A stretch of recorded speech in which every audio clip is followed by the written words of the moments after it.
जो आज का हमारा टॉपिक है वो है दिस कीवर्ड।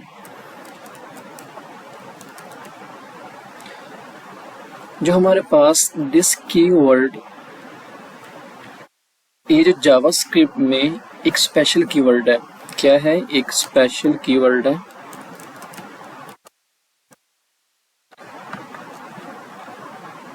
अब हमारे पास जो जावास्क्रिप्ट में दिस स्पेशल कीवर्ड है, ये ऑब्जेक्ट को रेफर करता है। ये उस ऑब्जेक्ट को रेफर करता है जिसमें करंट कोड एग्जीक्यूट हो रहा हो। दिस का बिहेवियर उस कॉन्टेक्स्ट पर डिपेंड करता है जिसमें वो यूज हो रहा हो। अब जैसे मैं बताता हूँ कि हमारे पास कोई ऑब्जेक्ट है, ठीक है। अब ऑब्जेक्ट क्या करता है? अब ऑब्जेक्ट के अंदर हमने यहाँ पे लिखा हुआ है, फर्ज किया। अभी मैं आपको बता देता हूँ ज़बानी कि हमारे पास जो ऑब्जेक्ट होता है उसके अंदर कोई फंक्शन लिखते हैं, वो किसको रिप्रेजेंट करता है? दिस किसको रिप्रेजेंट करता है? वो उनके ऑब्जेक्ट की वैल्यूज को रिप्रेजेंट करता है, उनको यूज करता है, ठीक है।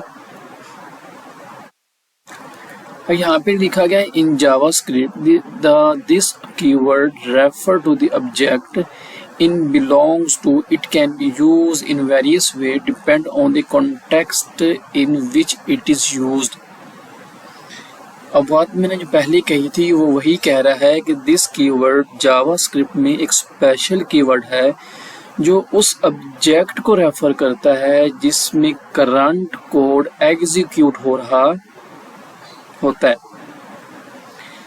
दिस कीवर्ड है, इसका बिहेवियर कॉन्टेक्स्ट पर डिपेंड करता है जिसमें वो यूज्ड हो रहा होता है। जैसे मैं आपको बताता हूँ कि हमारे पास कॉन्टेक्स्ट क्या होता है। मैं यहाँ पे लिखता हूँ ग्लोबल कॉन्टेक्स्ट, ठीक है। अब हमारे पास जो ग्लोबल कॉन्टेक्स्ट है, ये मैं बताता हूँ आपको। जब आप ग्लोबल स्कोप में, जब आप क्या करते हैं ग्लोबल स्कोप में, यहाँ पे वो बता भी रहा है AI, लेकिन हम इसको यहाँ पे मैं आपको समझाता हूँ, हम AI को यूज नहीं करते। ग्लोबल स्कोप जब हमारे पास विंडो स्कोप मतलब ब्राउजर स्कोप होता है। ब्राउजर स्कोप क्या होता है हमारे पास? ग्लोबल स्कोप जहाँ ब्राउजर के अंदर जो यूज हो रहा होता है, हम मतलब वो क्या करता है, दिस हमारे पास उस ग्लोबल स्कोप, उस विंडो और उसका ऑब्जेक्ट जो क्रोम जो अंदर यूज कर रहे हो तो एक जिस ब्राउजर के अंदर यूज कर रहे हो तो वो उसको रिप्रेजेंट कर रहा होता है। मैं यहाँ पे इसको ओपन कर लेता हूँ,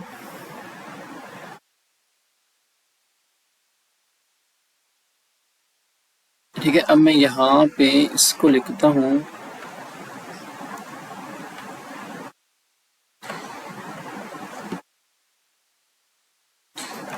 मैं यहाँ पे आपको बताता हूँ कि मैं फर्स्ट यहाँ पे लिखता हूँ console.log दिस।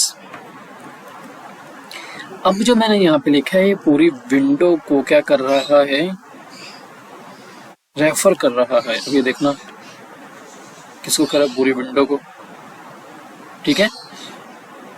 जो इसके अंदर सब पूरी विंडो है इसको वो क्या कर रहा है, रेफर कर रहा है।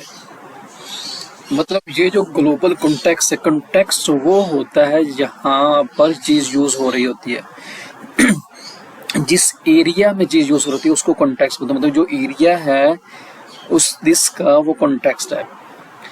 मतलब जब आप ग्लोबल स्कोप में दिस कीवर्ड यूज करते हैं, यानी फंक्शन के बाहर, मैंने अभी फंक्शन कोई नहीं बनाया, तो क्या करता है, ग्लोबल को रेफर करता है, ठीक है।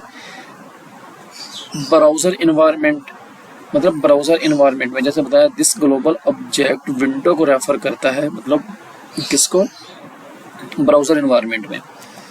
अच्छा, अब मैं यहाँ पे अगर बताऊं ब्राउजर इन्वायरमेंट किसको यूज करता है, ब्राउजर इन्वायरमेंट में, ब्राउजर इन्वायरमेंट में वो किसको यूज करता है, विंडो को, विंडो ऑब्जेक्ट को। विंडो उसका ग्लोबल ऑब्जेक्ट कौन सा होता है, ग्लोबल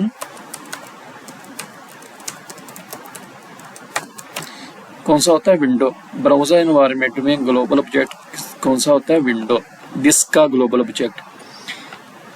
अगर हम नोड एनवायरनमेंट में देखें नोड एनवायरनमेंट में, तो उसमें हमारे पास दिस का ग्लोबल ऑब्जेक्ट कौन सा होता है? This in NodeJS environment.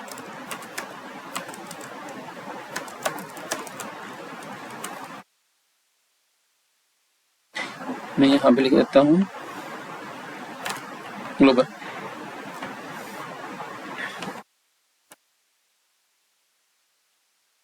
जैसे ये कह रहा है, मैं इसको ऊपर कर लेता हूँ। अच्छा, अब नोड एनवायरनमेंट में क्या होता है? नोड एनवायरनमेंट में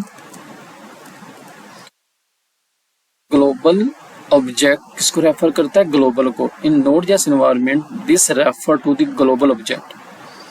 जब आप नोड सर्वर बनाते हैं तो वो वहाँ पे क्या होता है? वहाँ पे दिस नहीं होता, वहाँ पे ब्राउजर नहीं होता, वहाँ पे ग्लोबल होता है। ग्लोबल क्या होता है? पूरा जो सर्कल होता है, पूरा जहाँ पे वो यूज हो रहा था, वो पूरा जो सर्वर होता है उसके अंदर जो ग्लोबल होता है वो उसको रेफर कर रहा होता है।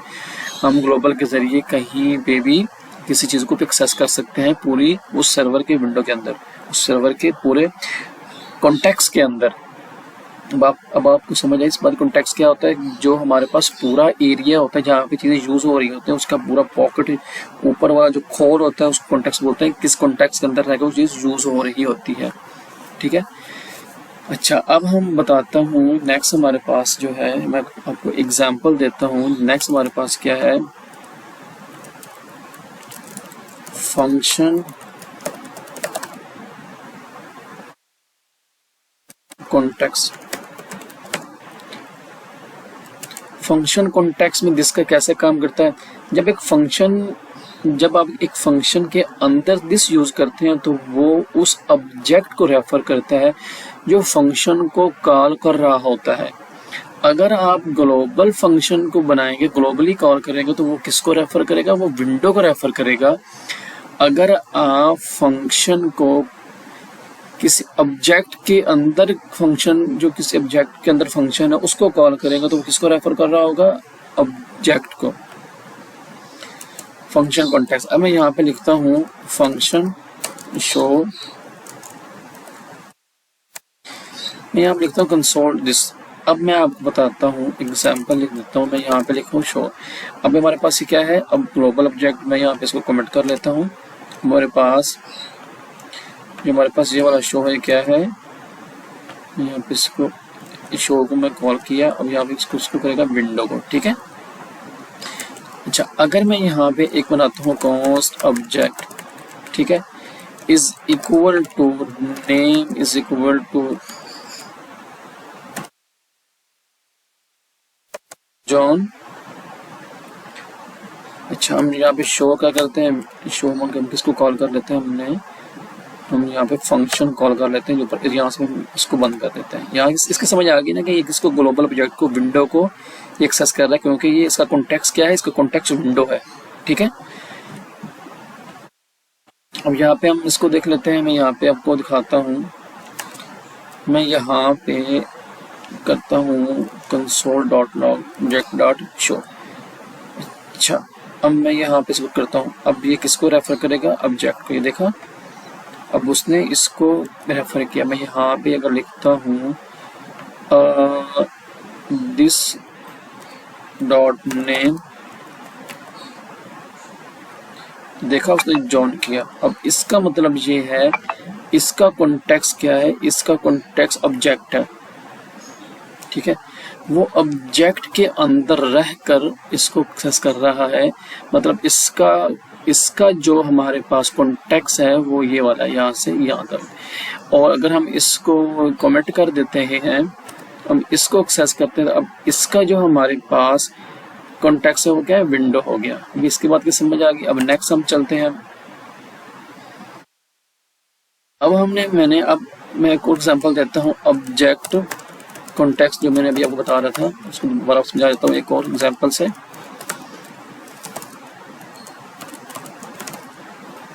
अच्छा, अब मैं इसको कर लेता हूँ फिलहाल कमेंट, ताकि वो एरर ना दे।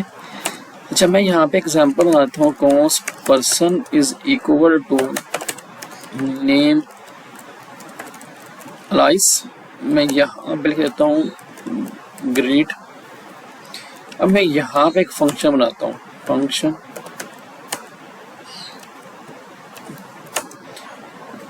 मैं यहाँ पे लिखा दिस डॉट नेम।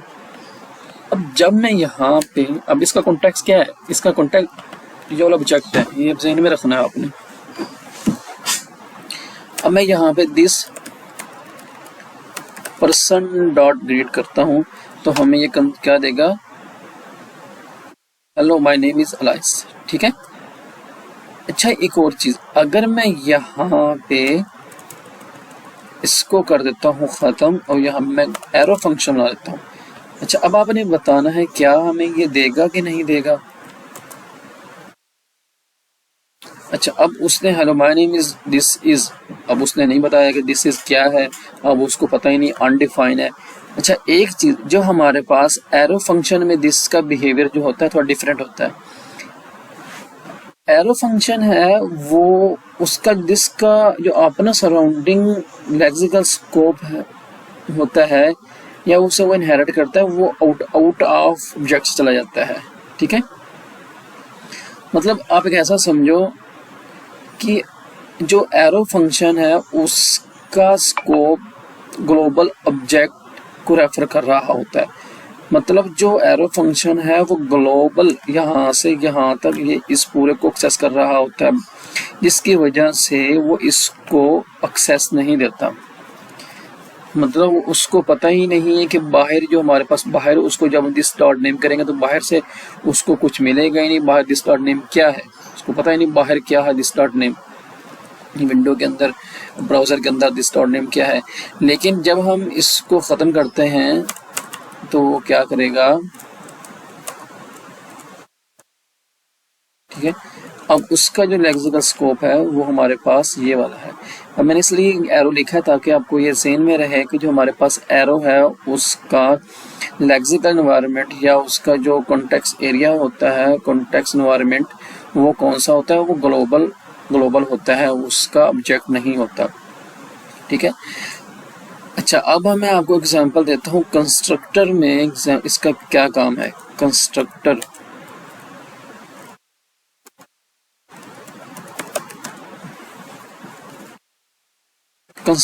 फंक्शन,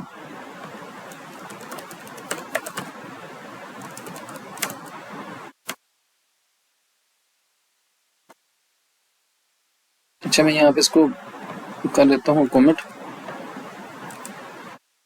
ठीक है।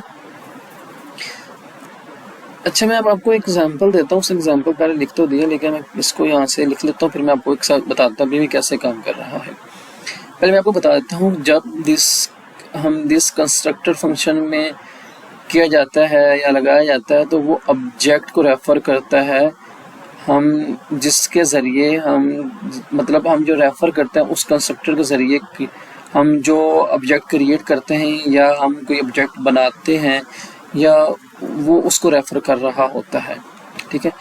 अच्छा अब जब हम ये लिखेंगे, मैं यहाँ पे लिखता हूँ const person is equal to new person, यहाँ पे मैं लिख दिया बॉब। अब ये जो हमारे पास है ऊपर कोई पर्सन, इसको कमेंट कर देता हूँ।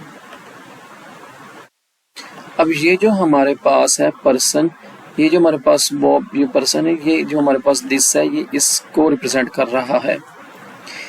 मतलब जब दिस को कंस्ट्रक्टर फंक्शन में यूज किया जाता है तो वो नए ऑब्जेक्ट को रेफर करता है। मतलब हम नया ऑब्जेक्ट जब बनाने लगे तो वो उसको रेफर कर रहा है, ठीक है, जो उस कंस्ट्रक्टर के जरिए क्रिएट होता है। मतलब जो कंस्ट्रक्टर के जरिए क्रिएट हो रहा है ऑब्जेक्ट, वो क्या कर रहा है, उसको रेफर कर रहा है।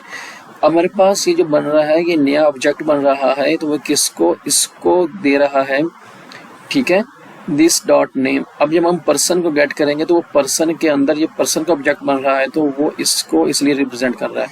अब मैं यहाँ पे कंसोल करवाता हूँ, कंसोल डॉट लॉग पर्सन।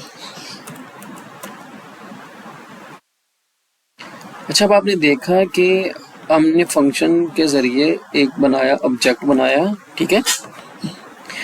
वो इसको रिप्रेजेंट कर रहा है, दिस किसको रिप्रेजेंट कर रहा है, इसका। अब उसका जो लेक्सिकल इन्वायरमेंट है, इसका जो लेक्सिकल इन्वायरमेंट है वो कौन सा हुआ,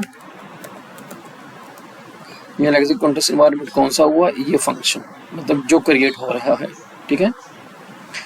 अच्छा, अब हम इवेंट में देख लेते हैं। इवेंट हमारे पास क्या करता है, इवेंट में हमारे पास कैसे काम करता है दिस। जब दिस को किसी इवेंट हैंडलर फंक्शन में यूज किया जाता है तो वो उस डोम एलिमेंट को रेफर करता है जिस पर इवेंट ट्रिगर होता है, ठीक है। अच्छा, अब मैं यहाँ पे लिखता हूँ, इसको पूरे कोड को कमेंट कर देता हूँ, ठीक है। अगर मैं फर्ज किया यहाँ पे एक बटन बना लेता हूँ, यहाँ पे एक बटन बना लेता हूँ, मैं यहाँ पे एक बना लेता हूँ बटन, ठीक है। अब यहाँ पे मैं क्या करता हूँ, क्लास बटन, ठीक है। अच्छा, अब मैं यहाँ पे इसको करता हूँ const button is equal to document dot create नहीं करता, हमने पहले ही कर लिया, क्यूरी सिलेक्टर से हम गेट कर लेते हैं, हम ये चेक कर लेते हैं हमारे पास बटन आ रहा है, ये मेरे पास बटन आ गया, ठीक है। अच्छा, अब जब हम इस तरह लिखेंगे button dot add listener click, हमने दिया फंक्शन, हमने क्या किया, पास किया। अच्छा, अब हमने क्या करना है, अब हमने जब इसको करेंगे console dot list inner text, हमारे पास लिख लेते हैं उसको देखा टेक्स्ट। अच्छा, अब हम जब इसके ऊपर क्लिक करेंगे तो वो क्या करेगा, हमारे पास ये देखो उसके इनर टेक्स्ट भी उठा के दे दिया और हमारे पास बटन इनर टेक्स्ट भी दे दिया, और किसको रेफर कर रहा है। अच्छा, मैं आपको इसको तो ना इसको साइड को ओपन कर लेता हूँ प्राइवेट, ताकि आपको समझ आ जाए कैसे काम कर रहा है, क्योंकि इधर एरर बहुत आ रहे हैं उसके एक्सटेंशंस के। अच्छा, अब मैं इसको ओपन कर लेता हूँ कंसोल में। अच्छा, अब जब भी मैं क्लिक करूंगा, अब ये जो दिस है, ये वाला दिस, ये किसको रिप्रेजेंट कर रहा है, ये पूरे बटन को रिप्रेजेंट कर रहा है यहाँ पे। इसलिए वो किस लिए उसने इसको दिया, ताकि वो जिसका उसका लेक्सिकल एनवायरनमेंट है, जहाँ पे उसका जिसको वो कर रहा होता है टारगेट, वो उसी को देता है, ठीक है। अब हमारे पास किसको ये टारगेट कर रहा है, हमारे पास ये बटन को टारगेट कर रहा है, जिसको उसने इसलिए दिया। और जिस इनर टेक्स्ट का मतलब ये हमारे पास उसके अंदर क्या लिखा हुआ है, उसने बटन दे दिया। अब यहाँ तक मेरी बात समझ आ गई होगी आपको। अब नेक्स्ट है हमारे पास वही चीज़ है, हमने फंक्शन बताने लगा था आपको, ये वाला जो इसका अभी मैंने आपको बता दिया कि ये कैसे काम करता है। अच्छा, जो दिस है, ये जावास्क्रिप्ट में एक पावरफुल कीवर्ड है, जो एक मतलब कि जो हम कॉन्टेक्स्ट या ऑब्जेक्ट को रेफर करता है, मतलब पावरफुल कीवर्ड है जो कि उस कॉन्टेक्स्ट या ऑब्जेक्ट को रेफर करता है जहाँ से उसे कॉल किया गया हो। मतलब मैं दोबारा बता दूं, उस कॉन्टेक्स्ट या ऑब्जेक्ट को रेफर करता है। कॉन्टेक्स्ट होता है मतलब पूरा जो उसके जहाँ से वो एरिया से कॉल किया होता है, स्टैक या मेमोरी या जो भी है, या ऑब्जेक्ट या विंडो जहाँ से भी कॉल किया होता है, वो उसका कॉन्टेक्स्ट जो है, ठीक है, वो वहाँ से जो रेफर कर रहा होता है वो हमें बता देता है, ठीक है। ये आपको ऑब्जेक्ट की प्रॉपर्टीज और मेथड को आसानी से एक्सेस करने और मैनिपुलेट करने में मदद करता है। मतलब हम ऑब्जेक्ट के अंदर प्रॉपर्टीज को एक्सेस कर सकते हैं, उसके वैल्यू को एक्सेस कर सकते हैं और उसको मैनिपुलेट भी कर सकते हैं, ठीक है। और हर कॉन्टेक्स्ट में हमारे पास दिस का बिहेवियर हमारे पास डिफरेंट होता है, ये आपने ज़हन में रखना है, ठीक है। अब हम नेक्स्ट जब इसका कुछ एग्जांपल करके देखें तो आपको बेहतर तरीके से समझ आ जाएगी। अभी जो मैंने आपको एग्जांपल करके दिखाई है, ये आपने ज़हन में रखनी है।